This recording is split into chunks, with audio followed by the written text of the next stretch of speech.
page 53 of 408. The Psychology of Death, Robert Kastenbaum, 2000. Chapter 2.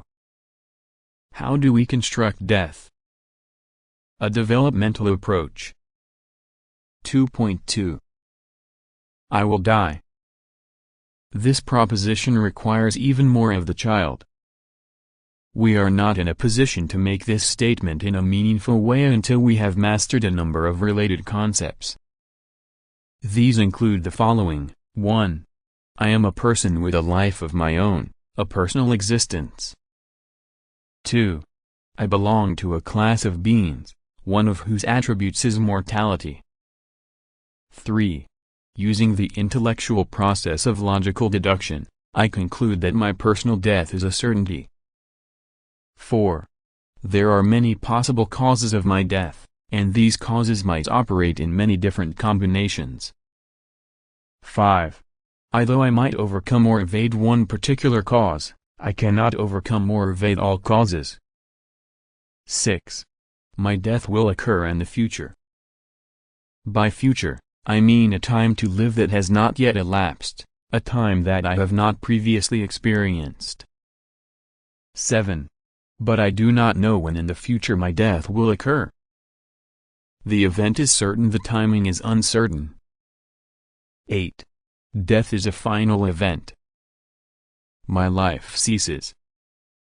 This means that I will never again experience, think, or act, at least as human being on this earth. 9. Accordingly, death is the ultimate separation of myself from the world.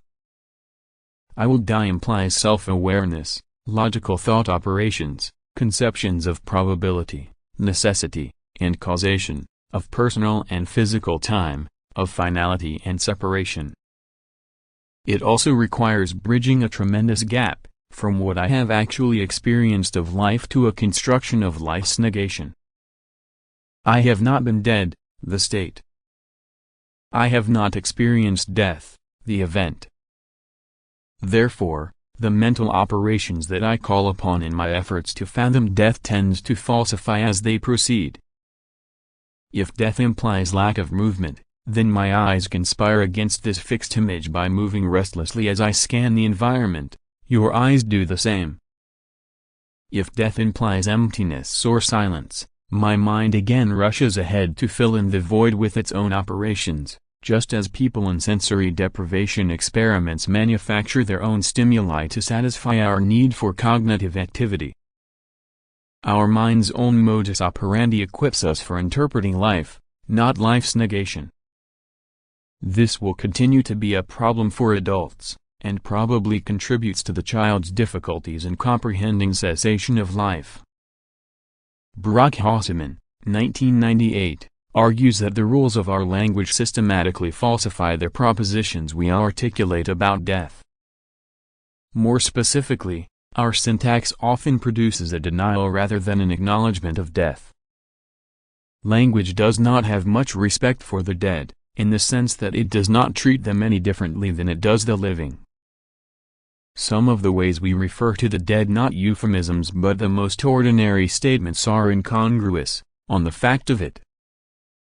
The verb in the sentence "John is dead," for instance, is in the present tense, as if the statement were a variation on "John is sick." And the other ordinary announcement of death, "John died," has the same structure as any other in which John did something intransitive, such as John fell or John slept. John may have died, but in saying so we present him as the same source of action that he always was. Simple sentences about a person's death cannot help but cast the person in the mold of the living. Page 313. The more rapidly children master language, then, perhaps the more rapidly they learn to present their discoveries about death in a way that subtly contradicts their insights into the fundamental disconnect between being and non-being. Perhaps, as Foucault, 1984, suggests, the very act of speaking or writing about death achieves a triumphant denial. Death is undoubtedly the most essential of the accidents of language, its limits and its center, from the day that men began to speak toward death and against it, In order to grasp and imprison it, something was born, a murmuring which repeats, recounts, and redoubles itself endlessly, which has undergone an uncanny process of amplification and thickening, in which our language is today lodged and hidden. Page 55. To put it another way, the dead are not dead if we can retain and revive them through words, and we will not die as long as we are speaking, listening, writing, or reading. Again, Foucault, Discourse has the power to arrest the flight of an arrow, page 53. Children, through their avid observations and compelling discoveries, are less likely than adults to thicken and hide their constructions of death. Improving our understanding of the child's growing awareness of death may be essential to understanding how we manipulate these ideas as adults. There is a further difficulty as well. Children's conceptions of death often are influenced by encounters with a dead person, animal, or plant. Yet these perceptions do not truly bridge the gap. The deadness is perceived from the outside only. What it feels like not to feel eludes me.